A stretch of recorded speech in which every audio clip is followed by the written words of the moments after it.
दोस्तों, एक खबर है, रोचक है।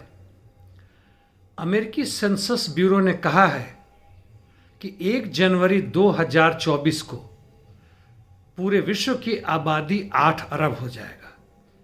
2023 में तकरीबन 7.5 करोड़ आबादी और बढ़ा। और हालांकि ग्रोथ रेट यानी आबादी बढ़ने का दर 1% से कम रहा, फिर भी इस मुहिम को 2024 के 1 जनवरी को प्राप्त किया जा सकेगा। जी, इस आंकड़े के मुताबिक 2024 के शुरू होते ही हर सेकंड में 4.25 या सही पूरी आंकड़ा लें तो 4.3 बच्चे पैदा होंगे और 2 लोग मरेंगे।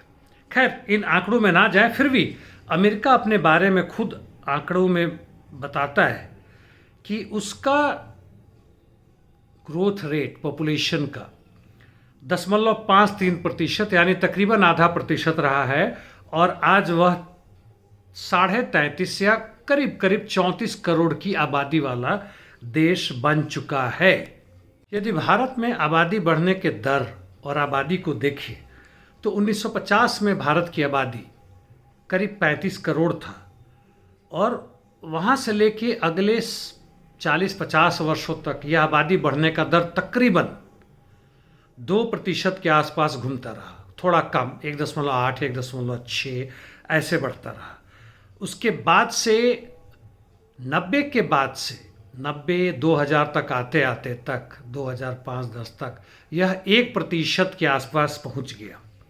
अभी हाल फिलहाल में देखें तो 2021 में 0.8%, 2022 में 0.68%, 23 में फिर थोड़ा सा बढ़ा है 0.81%, जहां आज हमारी आबादी 142 करोड़ है, यानी 1 अरब 42 करोड़।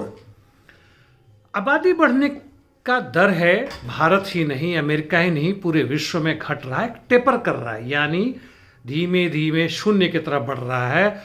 और यूएनओ या अमेरिकी संस्था जिसके बारे में हम बात कर रहे थे, उनके भी हिसाब से 2040 के बाद से तकरीबन शून्य की तरफ होगा। 50 आते आते तक यह आबादी बढ़ेगा नहीं बल्कि घटना शुरू हो जाएगा। इसलिए उसके बाद के समय में हमारे अग्रजों को, आने वाले पीढ़ियों को यह सोचना होगा कि आबादी को बरकरार रखें या घटने दें किसी खास हद तक।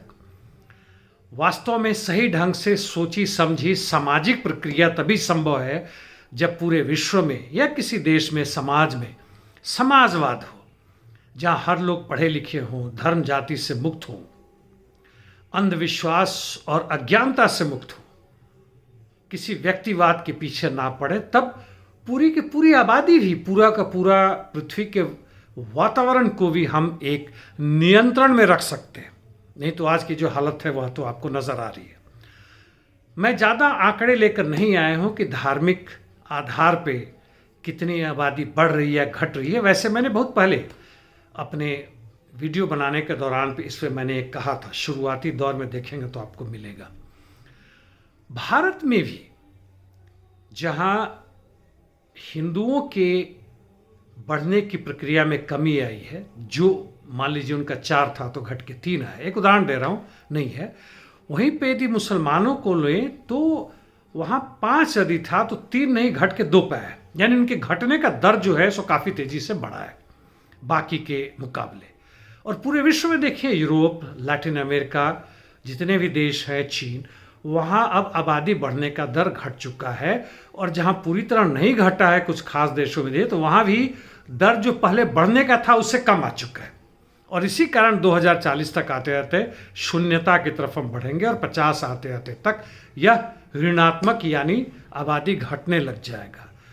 समस्या आबादी की नहीं है दोस्तों, हमारी गरीबी, बेरोजगारी, महंगाई वगैरह का समस्या इसलिए कि कुछ चंद मुट्ठी भर लोग हमारे सारे संसाधनों पे सांप की तरह फन फैलाए हुए बैठे हुए हैं। ना हम कुछ बना सकते हैं, ना कुछ खरीद सकते हैं, ना बोल सकते हैं, ना स्वतंत्रता पूर्वक जी सकते हैं।